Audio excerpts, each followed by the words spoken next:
बिस्मिल्लाहिर्रहमानिर्रहीम। अस्सलाम वालेकुम नाज़रीन, आप देख रहे हैं बदलो और मेरा नाम राय साकिब है। नहीं, जहां पर आज पाकिस्तान तहरीक इंसाफ के रहनुमा ने इस्लामाबाद में एक प्रेस कॉन्फ्रेंस की, पतन की रिपोर्ट का जिक्र किया, इमरान खान साहब के केसेस और एक्सेस ब्लॉक होने का जिक्र किया, वहीं पर एक चीज़ दबती दिखाई देती है कि जहां पर तहरीक इंसाफ एक ग्रैंड अलायंस की बात करती है, मौलाना फजलुर रहमान साहब से मिल बैठती है, बाकी जो अपोजिशन जमातें हैं उनको इंगेज करने की बात करती है, वहीं पर पाकिस्तान तहरीक इंसाफ के अंदर तोड़ फोड़ का एक अजीब सा सिलसिला जारी है। पहले तो ये ग्रुपिंग हम बात किया करते थे सिर्फ खैबर पख्तूनख्वा के अंदर है, अब वो ग्रुपिंग वहां से निकलाते इस्लामाबाद, फवाद चौधरी साहब, शुएब शाहीन साहब एंड व्हाट नॉट। कितने फैक्टर्स हैं जो इस टाइम के ऊपर पाकिस्तान तहरीक इंसाफ के इंटरनल इश्यूज को उभार कर आपके और मेरे सामने रख रहे हैं।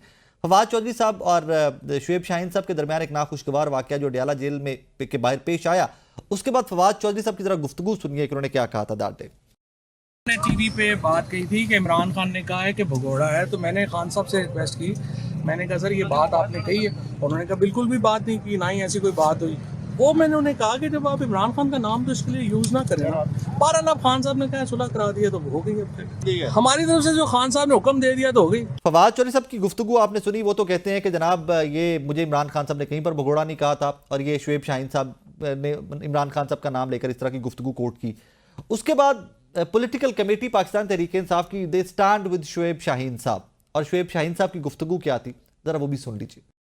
कि इज्जत उसकी ख़राब होती है कि जिसकी कोई इज्जत हो, जो बेचता आदमी हो उसकी क्या इज्जत ख़राब होगी। उसने मेरे ऊपर अटैक किया आते साथ ही, कि हमें तो नहीं पता था कि वो अटैक करने आ रहा है। उसके बाद हमने उससे 4 गुना ज़्यादा उसका हिसाब बराबर कर दिया। कि इन बेशर्मों को इन्होंने सारी ज़िंदगी जिस तरह टाउटी की है और जिस तरह माल कमाया है, जिस तरीके से इमरान खान के नाम को मिसयूज़ किया है, उसको तकलीफ़ यही थी ना कि खान ने कहा है कि इसका पार्टी से कोई ताल्लुक़ वास्ता नहीं है। खान का पैगाम हमने कौम को दिया। खान साहब ने कहा है कि ये बिल्कुल गलत आदमी है, इसका कोई पार्टी से कोई ताल्लुक़ वास्ता नहीं है। अच्छा, ये तो वो दो सियासी रहनुमाओं की इस तरह के मामलात हैं कि जो असेंबली के अंदर नहीं है, जो असेंबली के अंदर मौजूद नहीं, और अब वो टाइम है कि जहाँ पर एक एक सीट, अभी 26वीं यानी तरमीम में आपने सबने देखा कि एक एक सीट किसी भी सियासी जमात के लिए कितनी इंपॉर्टेंट होती है, एक एक वोट कितना कीमती होता है, एक MNA या MP हो जाए।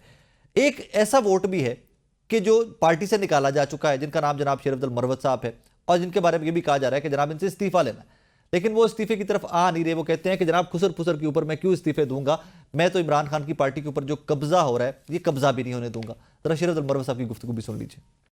इस तरह मुझे निकाला गया ना, PTI में इस तरह निकाले जाने के बाद किसी का मुस्तकबिल महफूज नहीं है। किसी को भी इस तरह खुसर पुसर के जरिए निकाला जा सकता है। ये असूली तौर पे फैसले होने चाहिए कि पार्टी में जो है किसी को निकालने के लिए कोई जवाब तो होना चाहिए। कब्जा ग्रुप है, और कब्जा ग्रुप जो है वो पार्टी पे कब्जा करने के दर पे है। मैं कसम उठाता हूँ कि जब तक जिंदा हूँ ये कब्जे का ख्वाब इनका मैं चकनाचूर करूंगा।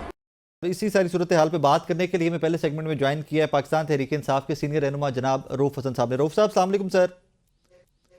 वालेकुम अस्सलाम राय साहब, ठीक ठाक हैं? अल्हम्दुलिल्लाह सर, अल्हम्दुलिल्लाह। आपके सर खैरियत से हैं, ठीक ठाक हैं? बस ठीक है, अल्लाह का करम है जी। सर आज कुछ शाम को खबरें आई कि इमरान खान साहब के मुकदमात में तारीखें भी बड़ी लंबी लंबी दे दी गई और वकला की एक्सेस भी ब्लॉक कर दी गई। सर व्हाट एग्जैक्टली हैपेंड, आपके पास क्या इन्फॉर्मेशन है?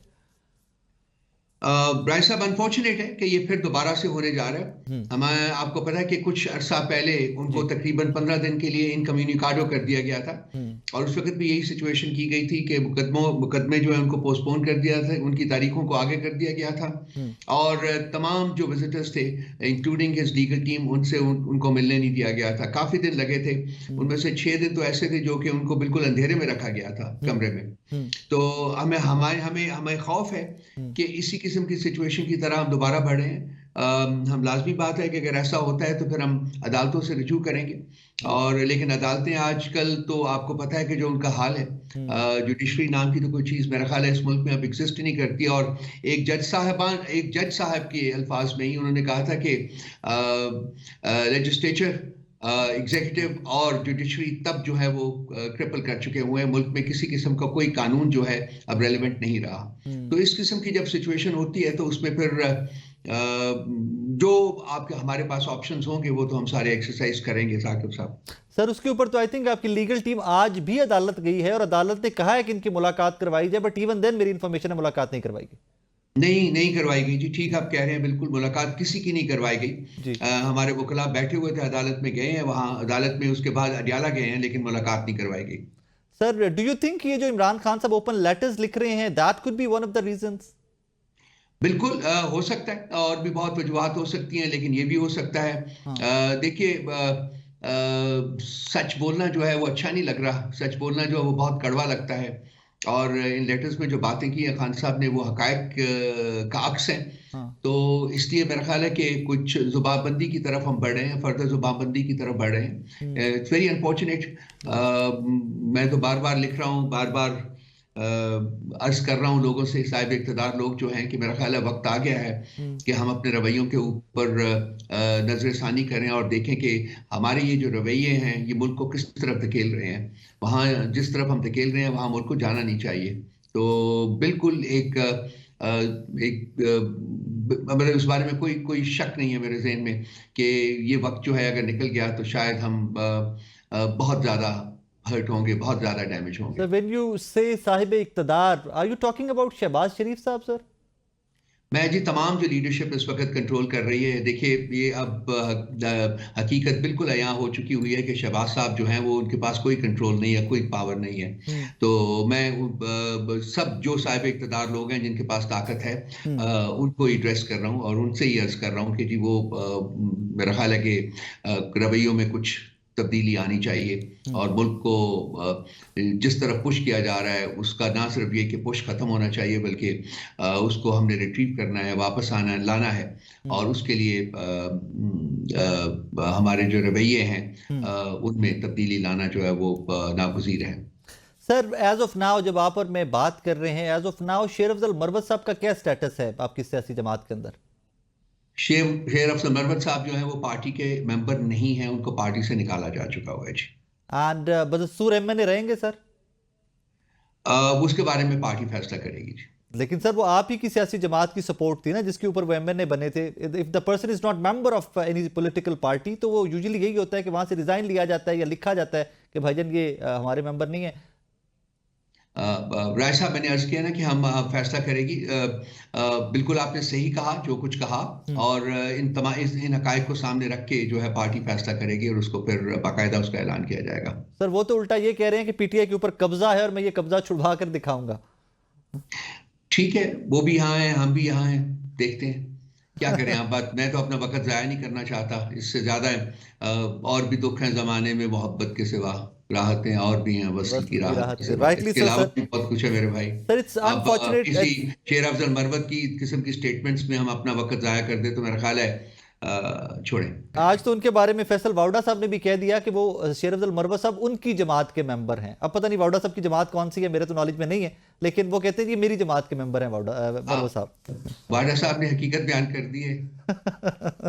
हमारी भी यही कंसर्न रहा है, इस शख्स के बारे में कंसर्न रहा हुआ है हमारा भी यही। सर एक रिसेंट अनफॉर्चुनेट इंसिडेंट और देखा हमने शुएब शाहीन साहब वाला और फवाद चौधरी साहब वाला, उसके ऊपर पॉलिटिकल कमेटी बड़ा फर्मली शुएब शाहीन साहब के साथ खड़ी नजर आई। सर ये इमरान खान साहब की इंस्ट्रक्शंस के ऊपर आई थी प्रेस रिलीज पॉलिटिकल कमेटी की, पीटीआई की? कोई भी काम जो है वो खान साहब की मर्जी के बगैर नहीं होता और ये तो एक डिसिप्लिन का मामला था।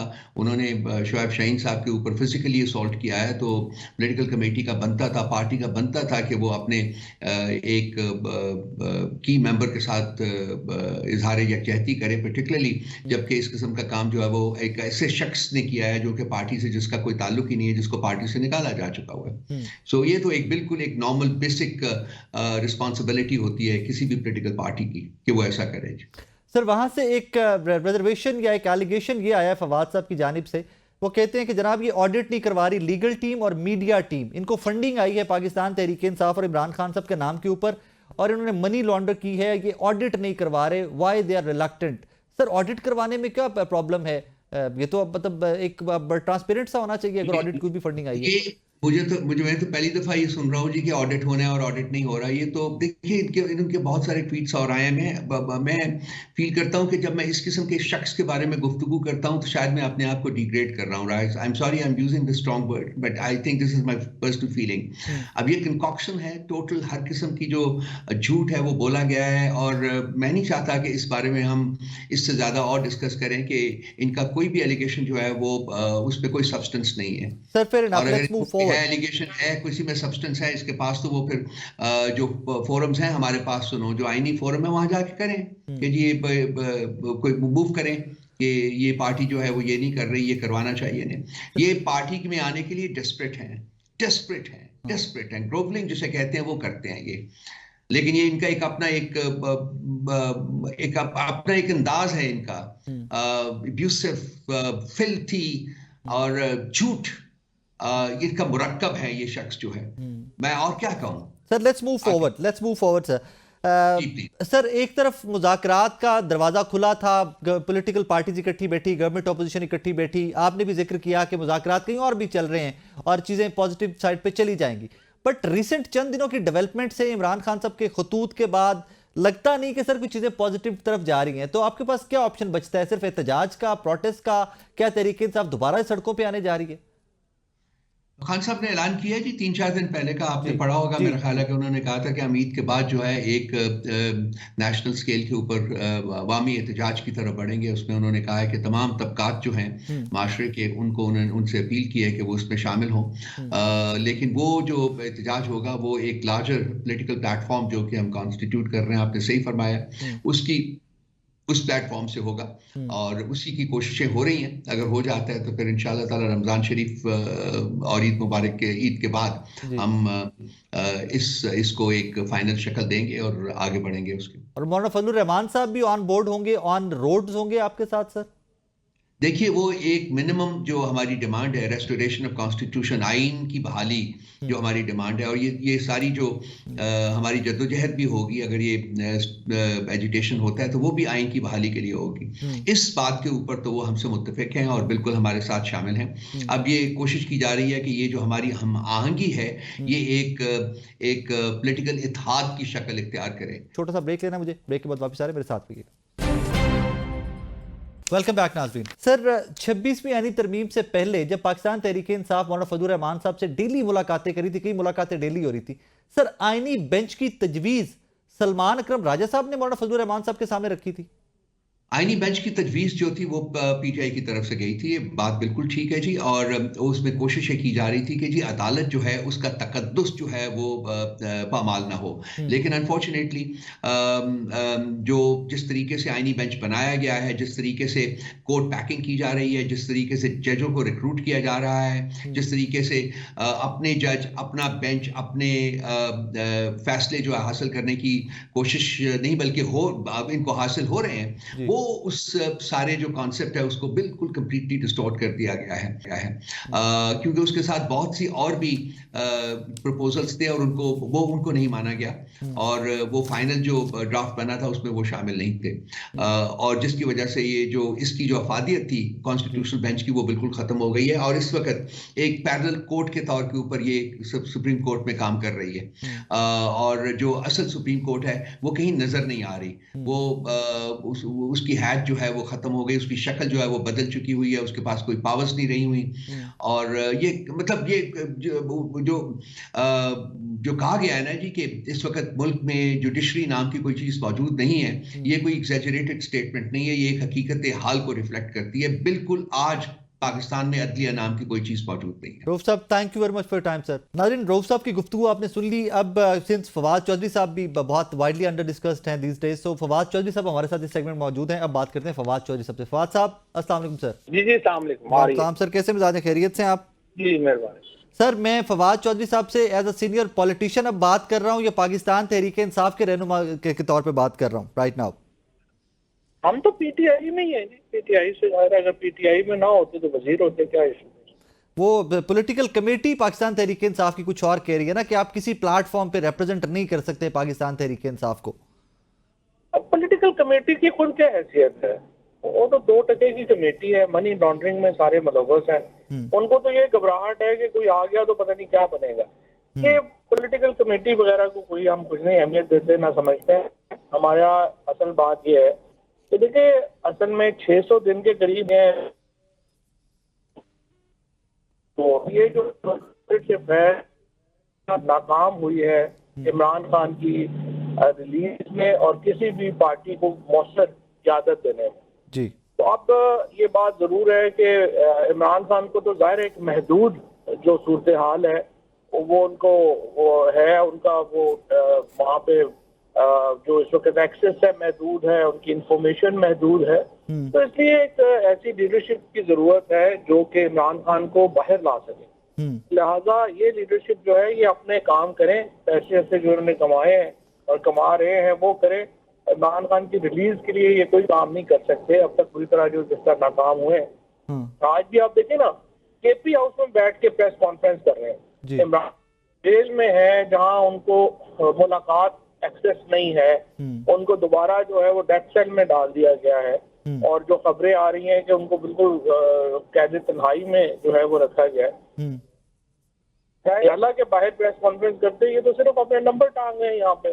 और सलमान अकरम राजा जो नवाज शरीफ के वकील थे और मनी लॉन्ड्रिंग में उनके लीगल एडवाइजर थे, वो पीटीआई की क़यादत कैसे करेंगे? और ये रऊफ हसन या शेख वकास वगैरह ये कैसे करेंगे? सर, जिसको आप 2 टके की कमेटी कह रहे हैं, ये भी तो डायरेक्ट क्लेम करते हैं ना कि हमें इंस्ट्रक्शन इमरान खान साहब की आती हैं वकला के थ्रू, या जब लोग ये खुद लोग मिलते हैं जाके, तो ये भी तो डायरेक्टली इमरान खान साहब की इंस्ट्रक्शंस पे काम कर रहे हैं ना। तो जो इमरान खान की बाकी इंस्ट्रक्शन 4 दफा इस सामने मेरे इमरान खान ने इंस्ट्रक्शन दिए कि आप पतन के ऊपर जो रिपोर्ट है उसके कॉन्फ्रेंस करें।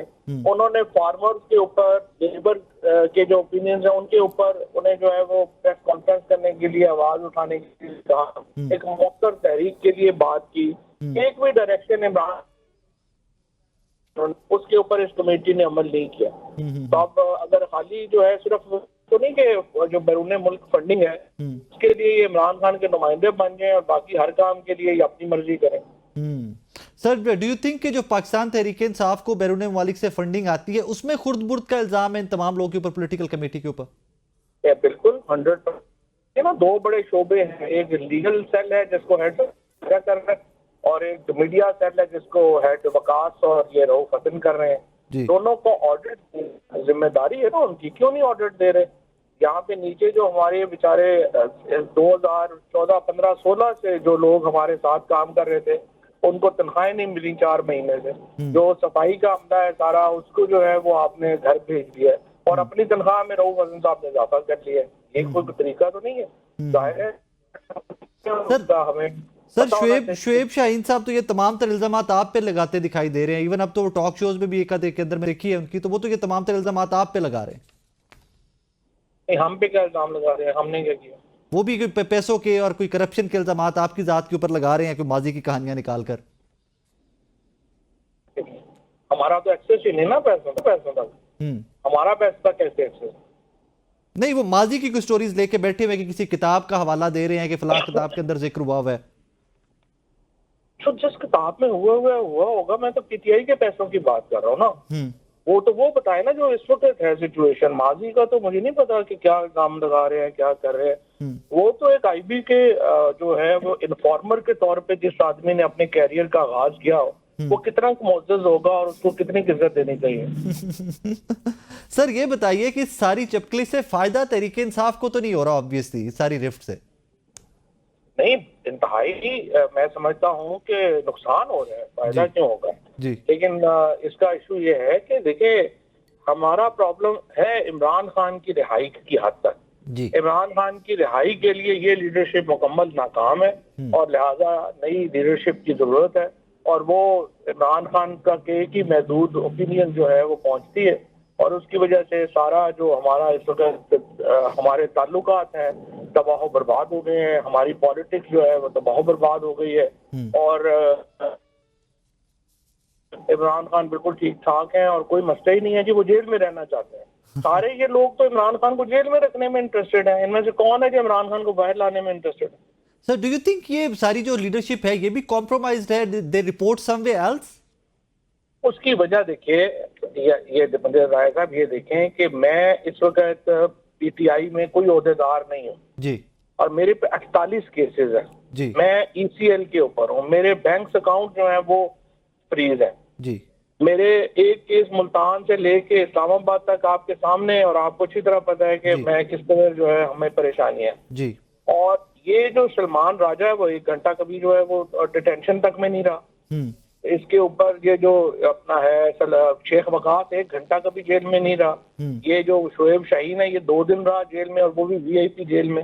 और ये जो सारे लोग हैं इनको, और आप देखिए कि मैं ECL के ऊपर हूँ, अभी ये शोएब शहीद 2 महीने पहले गया अमेरिका से फंडिंग करके आ गए। इनको ना बाहर कोई रोक रहा है, ना इनके ऊपर कोई पर्चा है, ना कुछ है। तो मुझे आप बताइए ना कि ये सारी सहूलतें इनके लिए क्यों है?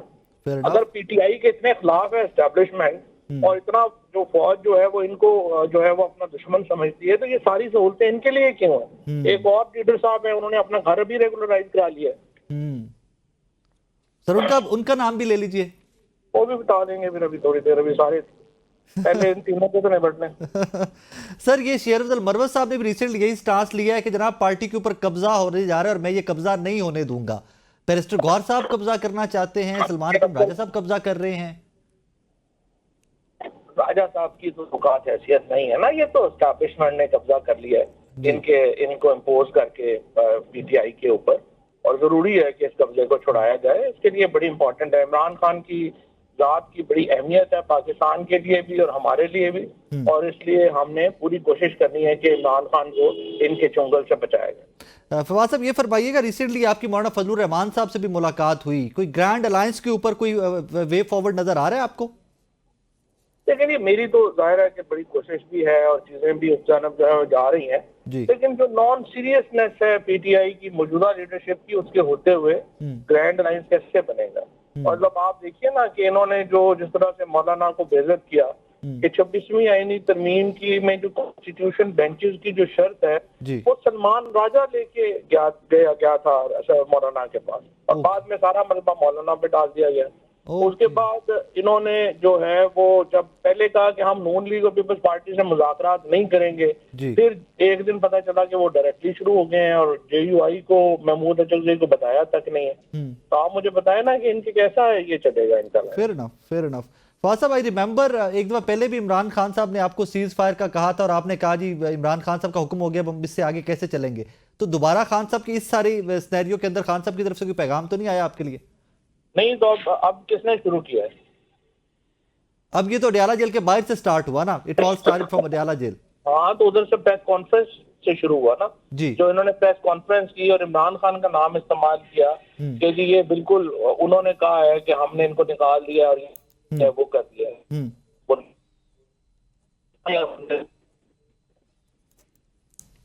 आवाज कट रही है panel, I can't hear him.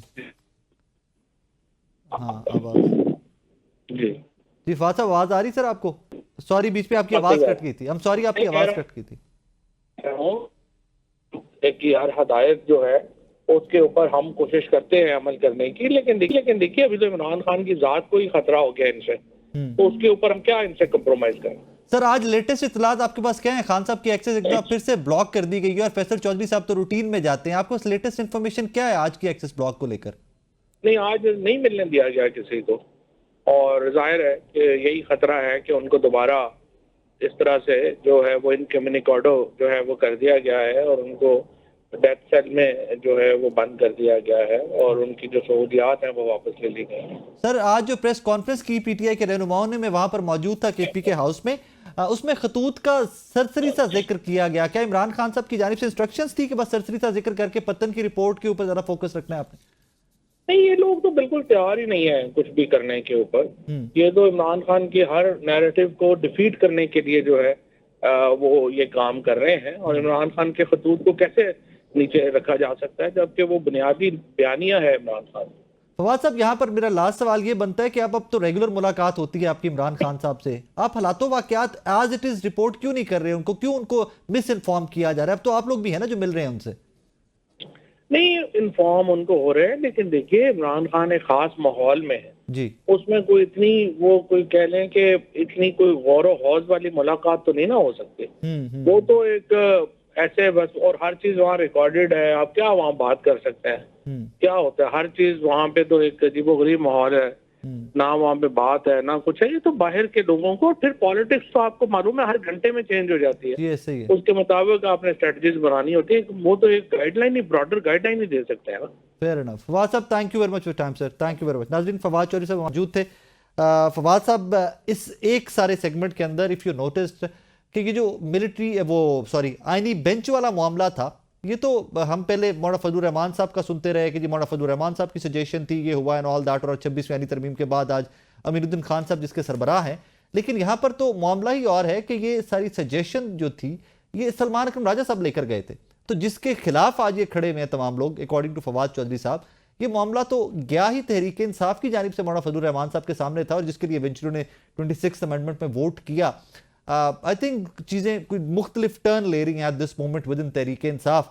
I wonder कि तहरीक इंसाफ इसको किस हद तक बर्दाश्त कर सकती है, किस हद तक अफोर्ड कर सकती है। बिकॉज पहले हम खैबर पख्तूनख्वा के अंदर ग्रुपिंग की बात करते थे, लेकिन अब तोड़ फोड़ जो है वो तहरीक इंसाफ में डिफरेंट लेवल्स के ऊपर नजर आ रही है। But yes I do agree कि एक वाहिद शख्सियत इमरान खान साहब है, उनका जब भी कोई इंस्ट्रक्शन वाजे आएंगी, क्लैरिटी आएगी, तो ये तमाम के तमाम लोग इकट्ठे एक जगह के ऊपर खड़े हुए आपको और मुझे नजर आते रहेंगे। एनीवेज एक छोटा सा ब्रेक लेते हैं, ब्रेक के बाद वापस आ रहे, मेरे साथ रहिएगा। नाज़रीन, इस सेगमेंट में बात करने के लिए हमें ज्वाइन किया है मुस्लिम लीग नून के सीनियर रहनुमा जनाब खुर्रम दस्तगीर खान साहब ने। खुर्रम साहब अस्सलाम वालेकुम सर। वालेकुम अस्सलाम sir, I still remember that कि आपके कुछ गिले शिकवे थे पीएमएलएन की लीडरशिप से, मियां नवाज शरीफ साहब से, सर वो दूर हो गए में? जी नहीं, एक हकीकत का इजहार मैंने किया था और उसके बाद कायद मोहतरम ने बहुत शफकत की और अपने जो पोते के वलीमे पे मुझे मदऊ किया जी। मेरी वहां उनसे मुलाकात हुई, लेकिन जो मेरा बुनियादी नुक्ता था वो अपनी जगह पर कायम है कि पार्टी को अपने आप को जदीदियत की तरफ ले जाने के लिए, मॉडर्नाइज करने के लिए वसी तर मुशावरत की जरूरत है। व्हेन वी लुक अराउंड तो आईएमएफ के वफूद बड़ी माइक्रो मैनेजमेंट में आए हैं पाकिस्तान के अंदर। सर, अगर गवर्नमेंट इतना अच्छा परफॉर्म कर रही है, इतनी माइक्रो मैनेजमेंट बाय आईएमएफ? जी, ये मैं भी इसको कोई मुस्बत पेशरफ्त नहीं समझता हूँ। ये एक हम सबके लिए तशवीश है जी, और ये ज्यादा इस चीज की तरफ हमें फिर रुजू होना चाहिए कि पाकिस्तान की जो मुंतखब जमातें हैं, चाहे वो अपोजिशन में है या हुकूमत में है, वो मिलकर पाकिस्तान की मईशत का एजेंडा खुद मुरतब करें, बजाय ये कि आईएमएफ पहले आके कहते हैं ना, पहले तशखीस करे फिर उसका इलाज तजवीज करे और फिर हम कहेंगे यार आईएमएफ ने तो हमारे ऊपर जबरदस्ती इम्पोज कर दिया।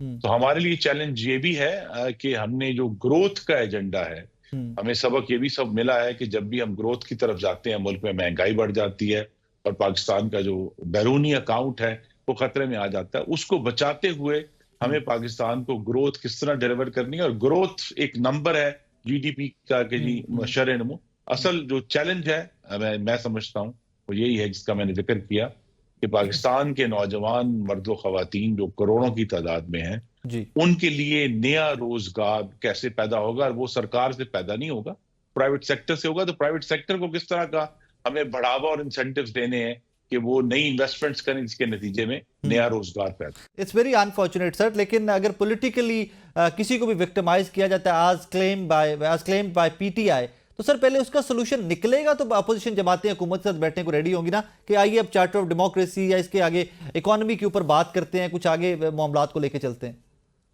देखिए, मफरूजों की बुनियाद पर रियासत को नहीं चलाया जा सकता। अब जबकि 8 फरवरी के इंतखाबात को 1 साल से जायद हो गया है, ये जो इल्जाम लगाने वाली जमात है अपने इल्जाम के हक में कोई भी ठोस सबूत और शवाहिद नहीं पेश कर सके कि क्या वो उनके ख्याल में जो इलेक्शन का नतीजा था वो इस वैसा क्यों था।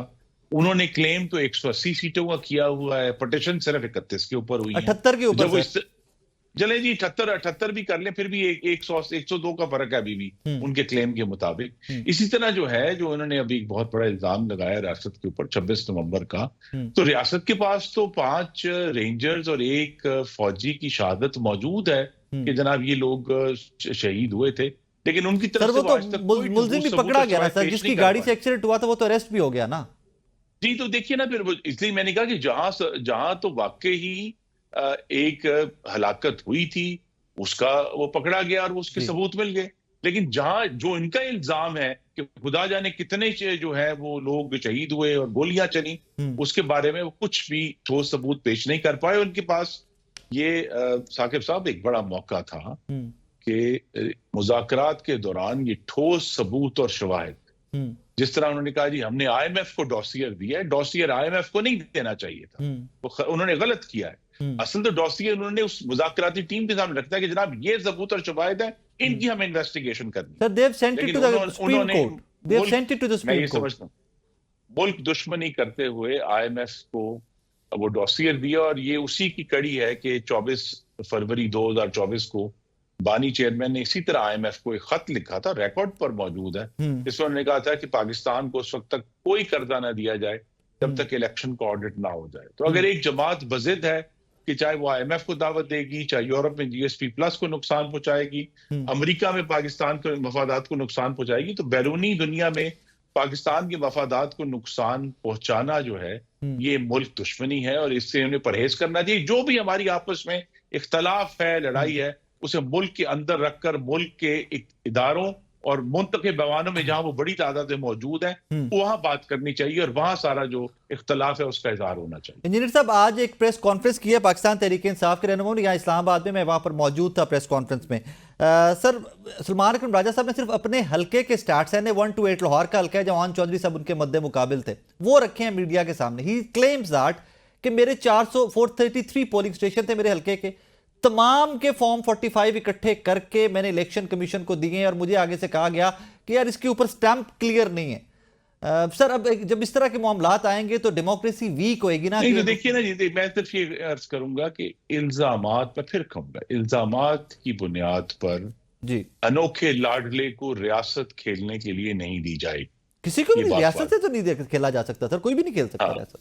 हाँ, तो इसीलिए जो है, जो भी साहिबान हैं पाकिस्तान में, ऐसे इदारे मौजूद हैं कि वो इन इदारों में अपनी कंप्लेंट्स लेकर जाएं, क्योंकि देखिए मीडिया में तो अदालत नहीं लगनी, अदालत तो अदालत में लगनी है। सर, मीडिया ने दिखाना है कि this is happening in the country, हमने सिर्फ दिखाना है। वो तो देखिए, हमें वही तो बात है ना कि ये सारे इल्जामात जो हैं, वैसे मैं भी इलेक्शन पिटिशन में हूँ इस वक्त, जो लाहौर में इस वक्त ट्राइब्यूनल बना हुआ है, मैं भी समझता हूँ कि मेरे इंतखाबात में बहुत बड़ी बड़ी बेज़ाब्तगियां हुई हैं, लेकिन उसका ये मामला कि जी हम मीडिया को अपनी अदालत बना लें, और जहां असल अदालत है वहां कोई पेश ना हो और अपना मौकफ पेश ना करें। और अगर उनको अदालत से इख्तलाफात हैं तो वो बहुत बड़े बड़े वकला वहां मौजूद हैं जो उसका सद्देबाब कर सकते हैं। लेकिन ये जो खेल है ये खेला जाएगा, जाहिर है मीडिया में खेला जाएगा, लेकिन इसकी कोई भी वैलिडिटी या इसकी जो साख है वो तो अदालत से ही बाहर आएगी। सर, क्या खूबसूरत इलेक्शन हुआ है कि मेरे साथ PMLN के मेहमान हैं, वो भी क्लेम करते हैं कि बेजाब्तगी हुई है, तहरीक इंसाफ भी बेजाब्तगी हुई है। सर, कब सिस्टम इतना स्ट्रेंथन होएगा कि जो इलेक्शन का रिजल्ट आएगा उसको तमाम लोग इस मुल्क में मान लेंगे? जी, जब एक दिन आएगा कि ये तमाम जमातें मिलकर एक नया मिसाक जमहूरियत पर दस्तखत करेंगी, जिसका मकसद सिर्फ एक होगा कि मुल्क में वो जो गैर मुंतखब ताकतें हैं, कोई भी जमात उनको अपनी मदद के लिए नहीं बुलाएगी। और बड़ा अच्छा लगता है सर ये सुन के। तमाम इनसार जो है वो पाकिस्तान के अवाम पर होगा। इसमें अगर कोशिश किसी ने की है तो मुस्लिम लीग नून ने और पीपल्स पार्टी ने 2006 में पहले शहीद बेनजीर भुट्टो और नवाज शरीफ ने साइन किया। और जो चीज अक्सर मीडिया भी भूल जाता है जानबूझकर, या उनको मालूम नहीं है कि पाकिस्तान की तारीख के सबसे बड़े इंतखाबी इस्लाहात 2017 के इलेक्शन एक्ट में किए थे, जिसमें PTI हमारे साथ शामिल थे। लेकिन वो जो कानूनी इस्लाहात थी जो हमारा काम था करना, उसके नतीजे में 2018 का बदतरीन इलेक्शन हुआ, जिसमें इलेक्शन के रिजल्ट्स को मैनिपुलेट किया गया हमारी नजर में, और इसी तरह 2024 का इलेक्शन हुआ जिसमें PTI की नजर में उसको मैनिपुलेट किया गया। इसका जो असल तरीका फिर यह है कि बानी चेयरमैन बजाय पाकिस्तान के चीफ ऑफ आर्मी स्टाफ को खत लिखें, उनकी जमात सियासी जमातों के साथ बैठे और उसकी तरफ पेशरफ्त करे। इस तरह की खतबाजी से, चाहे वो IMF के साथ है, चाहे वो चीफ ऑफ आर्मी स्टाफ के साथ है, पाकिस्तान की जमहूरियत मजबूत नहीं हो। सर, लास्ट क्वेश्चन मेरा, मियां जावेद लतीफ साहब अक्सर वैसे तो पहले टेलीविजन पे नजर आते थे, आजकल नजर नहीं आ रहे, वो आज भी कहते हैं कि यार हमें हुकूमत दी गई, हम नहीं लेना चाहते थे। Do you believe in that sir? नहीं, देखिए ये जो है उनका नुक्ता नजर वैलिड है और उसका उनकी नजर में वजन होगा, लेकिन पार्टी की क़यादत ने जो फैसला किया वो सोच समझ कर किया। मतलब मैं भी उन लोगों में शामिल था जो एक टैक्टिक के तौर पर समझते थे कि पाकिस्तान मुस्लिम लीग नून को हुकूमत नहीं लेनी चाहिए, पीपल्स पार्टी को ऑफर करनी चाहिए कि वो हम उनको सपोर्ट करें जिस तरह इस वक्त वो हमें सपोर्ट कर रहे हैं, और मोहम्मद नवाज शरीफ को सदर बनना चाहिए जिस तरह अब इस वक्त जरदारी साहब मौजूद है। लेकिन पार्टी की क़यादत ने एक फैसला किया और अब वो हम सब का उस वक्त जो भी इख्तलाफ था, जब एक दफा पार्टी ने फैसला कर लिया, अब हम सब उस पर कारबंद हैं। Sir thank you very much for time sir, very very kind of Thank you. नाज़रीन, जनाब दस्तगीर साहब हमारे साथ मौजूद थे और मियां जावेद लतीफ़ साहब की तरह वो भी कहते हैं कि जब पार्टी ने फैसला कर लिया तो कर लिया, लेकिन उससे पहले ये भी उन लोगों में से थे जो शायद ये नहीं चाहते थे कि मुस्लिम लीग नून हुकूमत बनाए। और जावेद लतीफ़ साहब तो खैर बड़ा क्लैरिटी रखते हैं इसमें अपने कॉन्सेप्ट में, वो कहते हैं कि जनाब हमें फोर्सफुली हुकूमत दी गई एंड वी आर स्टक। बहरहाल यहाँ पर यही कहा जा सकता है कि अल्लाह करे वो दिन आए कि जिस दिन आपके और मेरे जमहूरी निज़ाम में इतनी ताकत हो कि ये फ्लॉज जो भी नज़र आते हैं ये दूर हो जाएं और जो जीते जिसके डब्बे में वोट हो वहीं से निकले और वही मेंबर बन के पार्लियामान में जाए। वरना 8 फरवरी 2024 से आज 17 फरवरी 2024 एक साल से ज़्यादा का वक्त गुजर गया है, आज भी एक सियासी जमात दूसरे के ऊपर इल्ज़ाम लगाती है कि उन्होंने मेरा इलेक्शन चुराया, दूसरी कहती है कि अच्छा जहाँ से इनका उम्मीदवार जीता, जहाँ पर सूबाई हुकूमत नून की है लेकिन सिंस वहाँ से तहरीक इंसाफ का उम्मीदवार जीता तो मेरा इलेक्शन चुराया गया, लिहाजा मैं भी ट्रिब्यूनल जाऊँगा। खैबर पख्तूनख्वा के अंदर तहरीक इंसाफ की हुकूमत है तो PMLN कहती है वहाँ पर हमारा इलेक्शन चुराया गया, JUIF क्लेम करती है कि हमारा इलेक्शन चुराया गया। आई वंडर कि इसी चुराने के इल्ज़ामात में कितना वक्त गुजर जाएगा। क्यों एक तमाम सियासी जमातें बैठकर अभी तक ऐसा निज़ाम नहीं बना सकी कि हम इलेक्शन चुराने के प्रोसेस से आगे निकल कर उसके ऊपर बात कर सकें कि परफॉर्मेंस किस सियासी जमात की क्या है। आई एम वेरी पॉजिटिव, वक्त ज़रूर लगेगा लेकिन वो दिन इंशाल्लाह ज़रूर आएगा। अपना ख्याल रखिएगा, तो हमें याद रखिएगा। अल्लाह हाफिज़।